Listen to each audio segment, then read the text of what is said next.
here's a question for you. Should promoters pay police to turn up to their events?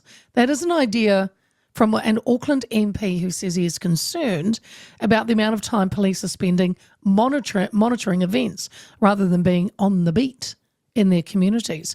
He believes constables in his electorate are sometimes spending 50% of their time not patrolling their beat, but on the sidelines of events such as the Warriors game. Maungakeke MP Greg Fleming is floating the idea of allowing police to charge for their presence at some large events. He says while on patrol with 2 local community officers, they told him they'd been at a large sporting event, and he thinks it would be a great idea to not take on-duty officers off the front line and instead offer it to overtime shifts.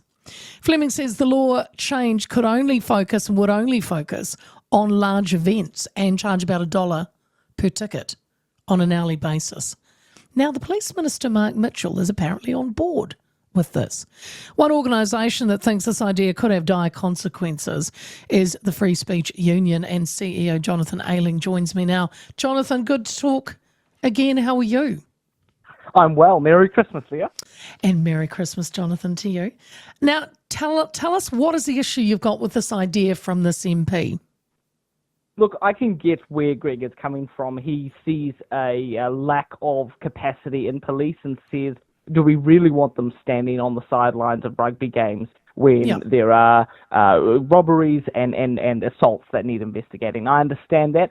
I think he's identified a critical issue. I think the solution he's come up with has some pretty big errors in it. And the way to look at legislation and regulatory changes like this is not to say, what's the best case scenario that can happen here? What's the utopia that this could take us towards? But rather, what is the unintended consequence? What could a bad faith actor do with a law like this? Because far too often we see well-intentioned legislation have terrible consequences because they never thought about the way it could be manipulated. And what could happen here, you say in your introduction there, just like Greg Fleming does, that this would only apply to big events. We're talking about Eden Park with 50,000 people there. You know, a lot of police needed to manage that. Well, a couple of points there. First of all, actually everyone there are taxpayers. They pay towards police being able to ensure that law and order is maintained in public. And so why should then they have to pay more? Because do you really think Eden Park isn't going to pass on that cost simply to then not have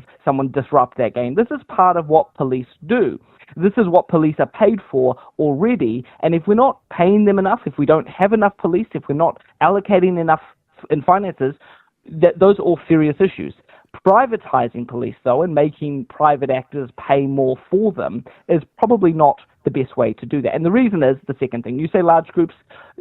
Greg Fleming, when he and I discussed this yesterday, he accepted the Free Speech Union AGM that was held a couple of weeks back with 250 people. That could be considered an event that would need security. And what it does is it hands a massive win, Leah, to the hecklers veto and the thugs veto in our society. All they have to do now is threaten to protest, and not only will police show up to make sure order is preserved, but the protesters can now know that that will come at a cost, quite a considerable cost if it's a smaller event like that, for the event organisers. And what I'm really concerned about is that this means grassroots networks and other events that don't have big budgets, but maybe asking important questions and hosting important conversations, they just become unviable. And all we see is the threat of disruption used as a trump card again and again. And already this is the case with private security. We simply will not accept that this becomes a reality for public police as well.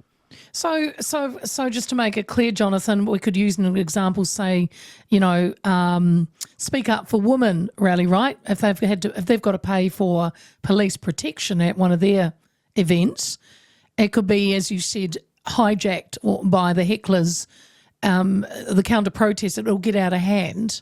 So you're even talking about these kind of events, correct? These rallies. Those are exactly the sort of events that we're talking about. And what Greg Fleming would say is that, look, already the regulations in place allow for police to charge private actors for security showing up. But that's only if those private groups ask for police to come along. What Greg Fleming wants to do with this change to the regulation is say that police can require events to pay for police to come along. And look, that's already the case with private security. The Free Speech Union was involved in a fight with Taupo District Council that came to an amicable conclusion. We announced several weeks ago that we had agreed with some ways to address the issue. And what had happened there was that Julian Batchelor, the provocateur around co-governance, wanted to hold a public meeting. Through a series of events, Taupo District Council refused that. And one of the reasons that they refused to let Julian Batchelor hold the meeting was that he couldn't get any private security operators to be willing to host, to protect them, and the library wouldn't let them go ahead without some private security.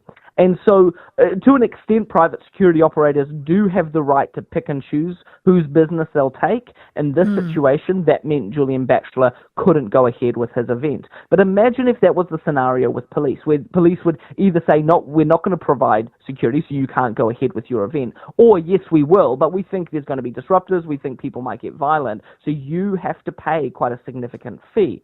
Why should the people who are simply going about their lawful business, using their lawful speech, be the ones that have to pay for it? I think that if anyone's going to have to pay extra, make it on the people that are going to be disruptive, not those that are privately, quietly, peacefully protesting. But if you're going to be there, cause disruption, have the need for police to intervene, well, I think you're the ones who should have to pay the bill. Yeah, because I couldn't work out if Greg Fleming is asking for the cops to be paid to turn up, and then if the promoter didn't pay, no police turn up at all, because, as you said, it's their duty to protect the public, and the public fund them to do so. So would this get to a stage if it went through that, yeah, the promoter goes, yeah, right, they turn up and then, but they won't pay, so there's no police at all? Is that what he's suggesting?